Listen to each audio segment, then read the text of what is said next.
جیسا کہ آپ سب دوستوں کو پتہ ہے کہ ہم نے یوٹیوب چینل کے ساتھ بیسک انفارمیشن جو میرے دوستوں کو ڈیلی بیسس پہ ضرورت ہے اس حوالے سے ہم سامنے لائیں گے.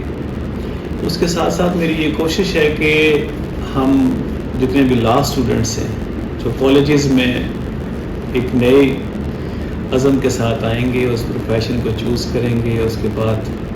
الٹیمیٹلی انہوں نے کورس میں آنا ہے, تو ان کو بھی میری کوشش ہے کہ کور کیا جائے اور میکسیمم ان کے لیے بھی گائیڈ لائن دی جائے. تو آج میں جس حوالے اور جس سبجیکٹ کو لے کے جناب کے سامنے آیا ہوں وہ ایک ایسا کامن سبجیکٹ ہے, ایک کامن وکلاء کے درمیان ہے, جس کو شاید کرمنل پریکٹس کرنے والے اور سول سائڈ پہ سول پریکٹس کرنے والے تمام وکلاء صاحبان اس پروسیس سے گزرتے ہیں, اور شاید ہی کوئی ایسا وکیل ہو جس کی منیمم پریکٹس ہو اور اس نے بیل نہ کی.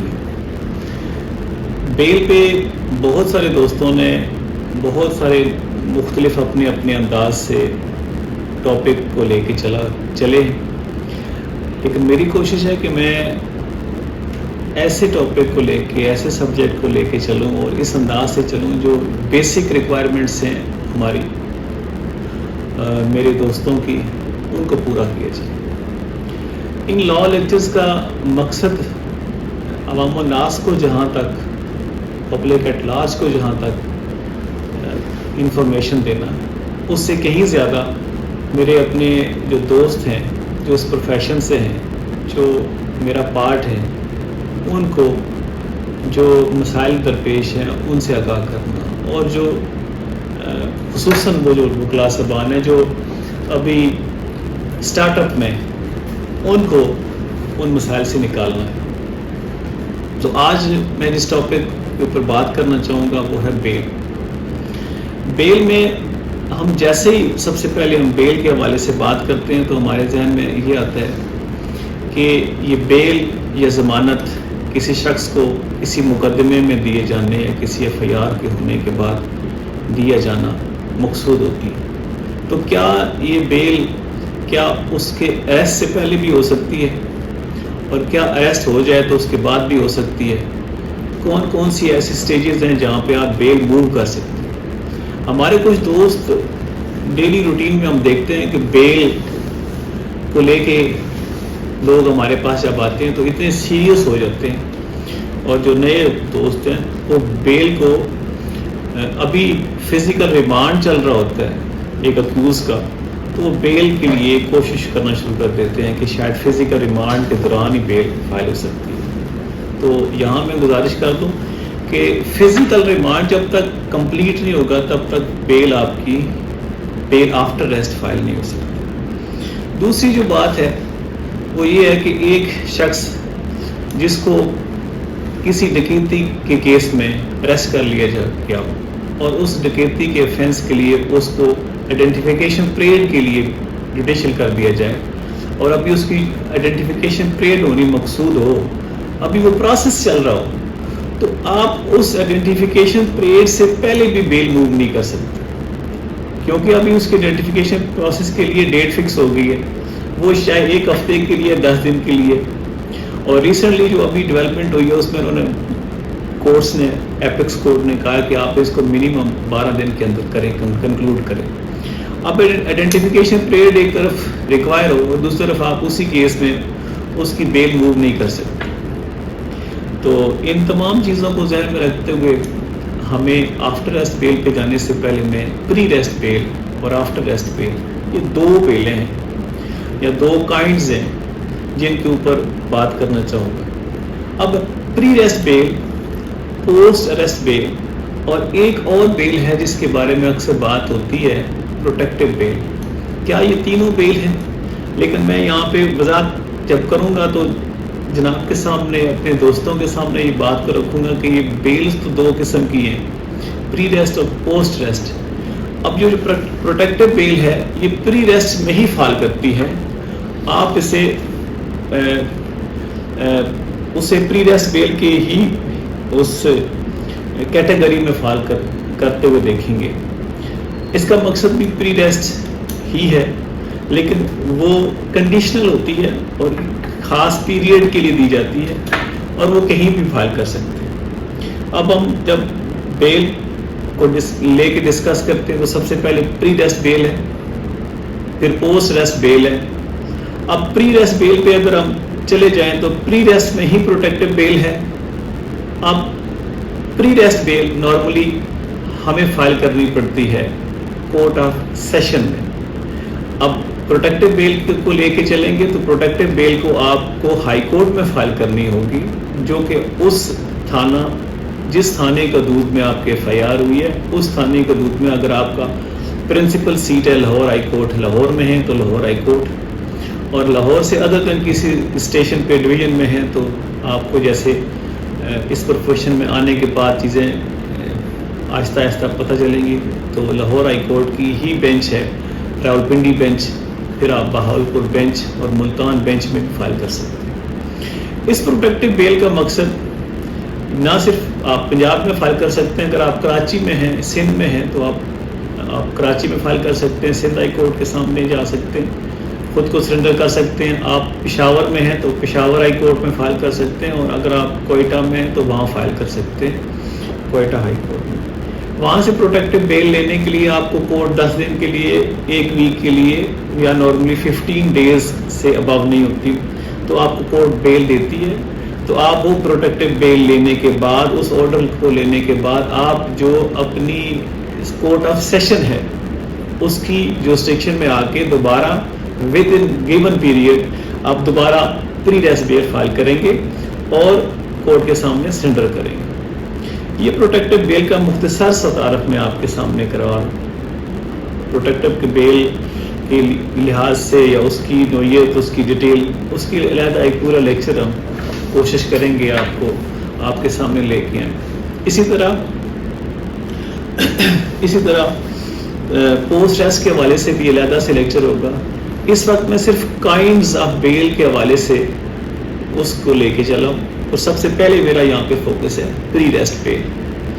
اگر آپ پری ریسٹ بیل پہ چلے جائیں تو اس کا مقصد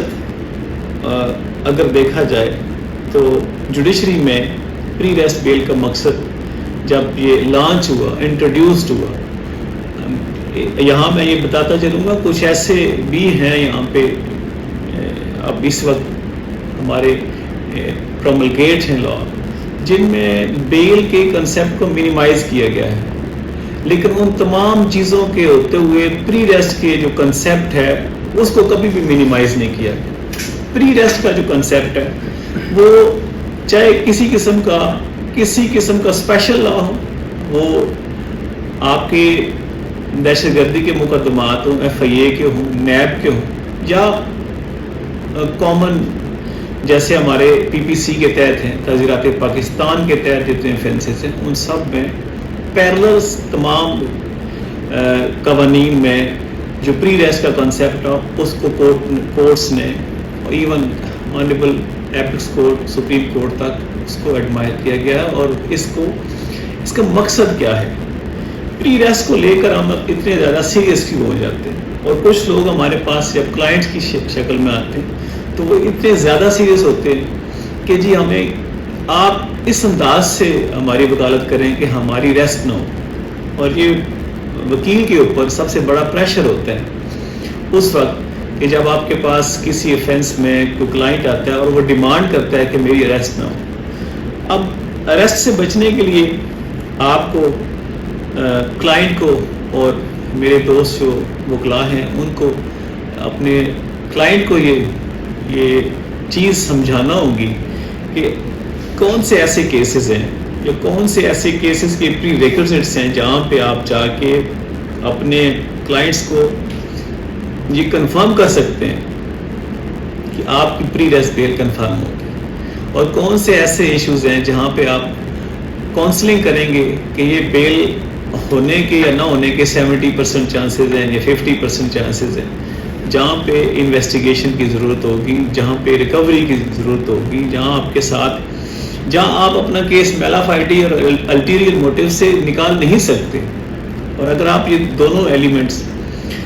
کورٹ کے سامنے لا سکتے ہیں تو اس کے بعد آپ کی پری ریسٹ کنفرم ہو سکتی ہے. اس کے لیے پری ریسٹ کو سب سے پہلے کورٹ آف سیشن میں آپ فائل کریں گے, اور پری ریسٹ کو جب فائل کرتے ہیں تو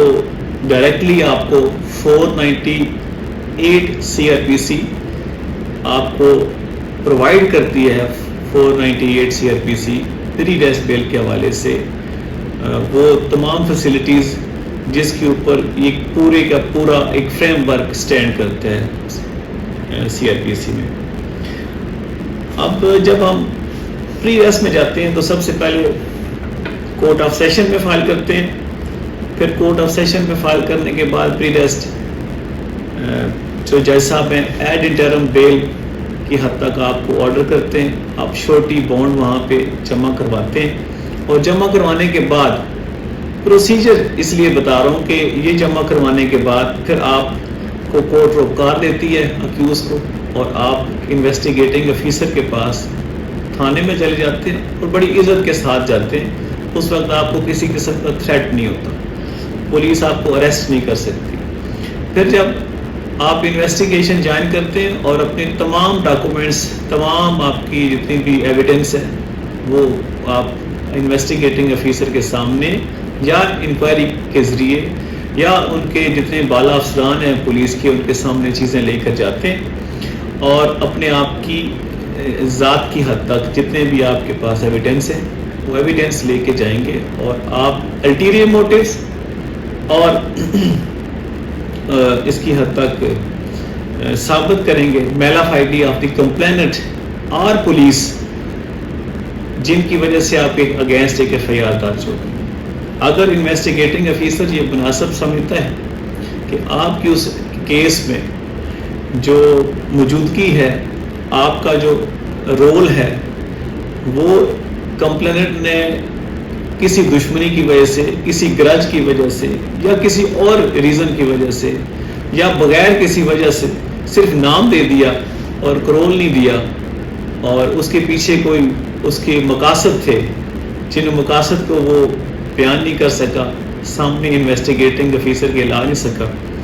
تو اس ساری انویسٹیگیشن میں ثابت یہ ہو جاتا ہے کہ آپ کو انویسٹیگیٹنگ آفیسر یا تو وہاں پہ انوسینٹ قرار دیتا ہے, یا کئی دفعہ یہ نارملی یہ سننے میں بات آتی ہے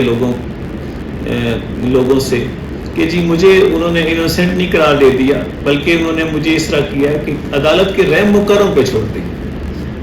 اب عدالت کے رحم و کرم کا مطلب یہ ہوتا ہے کہ انہوں نے ان کو چلان تو کر دیا, لیکن انہوں نے اس کو گناہگار چلان نہیں کیا. اب اس کا فیصلہ ٹرائل کورٹ پہ چھوڑ دیا کہ اس کے اگینسٹ کوئی ایویڈنس موجود نہیں ہے, آلدو یہ کسی وقوع میں شامل تھا, اس کی موجودگی تھی, لیکن ایکٹیو پارٹیسپیشن نہیں تھی, تو اس کی حد تک اس کو انویسٹیگیٹنگ آفیسر گناہگار چلان نہیں کرتا, اور اس کو صرف یہ فائنڈنگ دے دیتا ہے, اس حد تک رائے دے دیتا ہے کورٹ کو کہ اس کی اگر بیل ہو جائے یا اس سے کوئی کسی قسم کی ریکوری یعنی کہ برآمدگی مطلوب نہیں ہے, تو ان تمام حالات کو لے کر پھر آپ کی بیل ہونے کے جو چانسز تھے وہ بڑھ جاتے ہیں. اب کورٹ آف سیشن کے بعد خدا نہ خواستہ آپ کی بیل ڈسمس ہو جاتی ہے, اور ڈسمسل کے بعد دو طریقے ہیں. ایک سب سے پہلا طریقہ یہ ہے کہ آپ وہاں پہ کورٹ آف سیشن میں آپ کی بیل جب آرگو ہوتی ہے, دونوں کونسل آرگو کرتے ہیں, کمپلیننٹ کونسل بھی اور آپ کے کونسل بھی اکیوز سائڈ سے, اور آرڈر میں ڈسمسل میں آپ اریسٹ ہو جاتے ہیں. جب اریسٹ ہوتے ہیں تو آپ پھر آئی او کے اختیار میں چلے جاتے ہیں. انویسٹیگیٹنگ آفیسر آپ کو ہینڈ کف کر کے تھانے لے جاتے ہیں, اور 24 گھنٹوں کے اندر یعنی کہ نیکسٹ ڈے آپ کو پیش کر کے آپ کا فزیکل ریمانڈ لیتا ہے. اگر کسی کیس میں آپ سے ریکوری ضروری ہے تو, ادروائز آپ کو جوڈیشل کر کے جیل بھیج دیتے ہیں. اور اگر آپ اریسٹ نہیں ہوتے تو ایسی صورتحال میں آپ کا ایک اور فورم جو اویلیبل ہے وہ ہائی کورٹ ہے. وہ ہائی کورٹ کی کسی بینچ میں یا پرنسپل سیٹ میں آپ جا کے اپنی بیل پری ریسٹ ایک اگین فائل کرتے ہیں، اور جو چیزیں آپ کو آپ کی نہیں سنی گئی یا پراپر آپ ایڈریس نہیں کر سکے کسی حوالے سے، یا کچھ ایسی نیو ایویڈنسز ہیں جو اب آپ کے پاس آ چکی ہیں، تو آپ کورٹ کے سامنے جاتے ہیں اور جا کے آپ اپنی پری ریسٹ ہائی کورٹ میں فائل کرتے ہیں۔ اور اکثر کیسوں میں دیکھا گیا ہے کہ آنریبل ہائی کورٹ سے چانسز زیادہ بڑھ جاتے ہیں پری ریسٹ کے، وہ ان کا جو کینوس ہے وہ وائڈر ہوتا ہے، اور وہاں پہ اس کینوس میں جا کے آنریبل ہائی کورٹ سے آپ کو بیل ملنے کا جو مواقع ہیں بڑھ جاتے ہیں۔ اور اگر آپ کو ہائی کورٹ سے بیل مل جائے یا کورٹ آف سیشن سے بیل پری ریسٹ مل جائے، تو اس کے بعد انویسٹیگیٹنگ آفیسر آپ کو اریسٹ نہیں کر سکتا، بلکہ جو آپ نے اس کے سامنے انویسٹیگیشن جوائن کی تھی، جو آپ نے باتیں اس کو بتائی تھی اپنے ورژن میں، وہ موقف لے کر انویسٹیگیٹنگ آفیسر آپ کی حد تک انویسٹیگیشن کمپلیٹ کر کے ود ان 14 days انہوں نے چلان سبمٹ کرنا ہوتا ہے آپ کے حد تک۔ بعض اوقات یہ دن بڑھ جاتے ہیں اور 17 ہو جاتے ہیں، اور اگر وہ 1 مہینے کے اندر فائل نہیں کرتے دین جو علاقہ مجسٹریٹ ہیں ان کے پاس اختیار ہے کہ وہ اس معاملے کو لے کے ان سے انکوائر کریں کہ آپ نے چلان سبمٹ کیوں نہیں کیے، تو وہ چلان سبمٹ ہو جاتا ہے۔ اور یوں پروسیس آپ کا پری ریسٹ کے بعد اگر آپ کی کنفرمیشن آف بیل ہو جاتی ہے تو آپ کا اگلا فیز ٹرائل پہ چلا جاتا ہے۔ اب اس پری ریسٹ کے حوالے سے میں آپ کے سامنے کچھ چیزیں فزیکلی رکھنا چاہتا ہوں کہ پری ریسٹ کو لے کر پہلے یہ بحث بہت لمبی چلتی رہی کہ اس میں mail of I D and ulterior motives ہی ڈسکس ہوں گے، اس کے علاوہ کوئی تیسری بات ڈسکس نہیں ہوگی۔ لیکن پری ریسٹ کو لے کر 2020 تک کچھ ایسی ڈیولپمنٹ ہوئی، اور 2020 کے بعد سیریس ڈیولپمنٹ یہ ہوئی کہ اب آنریبل سپریم کورٹ نے یہ ڈیسائیڈ کیا کہ جس میں مسٹر جسٹس مظہر علی اکبر نقوی صاحب کی ججمنٹ ہے، اور انہوں نے اس میں یہ کہا ہے کہ بعد ازاں مسٹر جسٹس منصور علی شاہ صاحب ہیں، ان کی بھی ججمنٹس ہیں، اور اسی سیکوینس میں بہت ساری ججمنٹس آنا شروع ہو گئی، اور کورٹ نے محسوس کیا کہ اب الٹیریئر موٹیو اور میل آف آئی ڈی کے علاوہ آپ بیل سٹیج پہ ایک جج کو چاہیے، کورٹ کو چاہیے کہ وہ میرٹ کو بھی کسی حد تک ٹچ کرے۔ جب تک میرٹ نہیں سنیں گے تو آپ ان 2 ایلیمنٹس کے اوپر صرف آرگومنٹ سن کے کسی کی کنفرمیشن بیل آف یا ڈسمسل بیل یا ریجیکشن آف بیل پہ کیس کو ڈیسائیڈ نہیں کر سکتے۔ تو اس لیے اب کنسیپٹ اگر دیکھا جائے تو جو پہلی 2 گراؤنڈس تھی، ہم ان کو گراؤنڈس کہہ سکتے ہیں، وہ ان میں ایک تیسری گراؤنڈ میرٹ کی حد تک ڈسکشن بھی، جو اویلیبل میرٹس ہیں آپ کے جو ریکارڈ کے مطابق ہیں، ان کو آپ ڈسکس کر سکتے ہیں، اور کورٹ کے سامنے اس کی بھی وضاحت دی جا سکتی ہے۔ تو مجھے امید ہے میرے دوستوں نے میرے اس پروفیشن میں اور نئے آنے والے لوگ جو اس پروفیشن میں آ رہے ہیں، ان کے لیے یہ میرا چھوٹا سا لیکچر بہت مناسب رہے گا اور اچھی طریقے سے رہنمائی کرے گا۔ مجھے میرے ساتھ آپ جڑے رہیں، اور انشاءاللہ ہم اس بات کو لے کے چلیں گے کہ کوشش کریں کہ نیکسٹ ہم بہت سارے ایسے لیکچرز ہیں جو مختصر وقت میں اور پروسیجرل وقت چیزوں کو ڈسکس کریں، ٹاپکس کو ڈسکس کریں۔ تو میرے چینل کو آپ سبسکرائب بھی کریں، لائک بھی کریں، اور اس حوالے سے مجھے کامنٹس کریں۔ فیس بک پہ بھی میرا پیج ہے، اور میرے چینل پہ بھی۔ بہت شکریہ،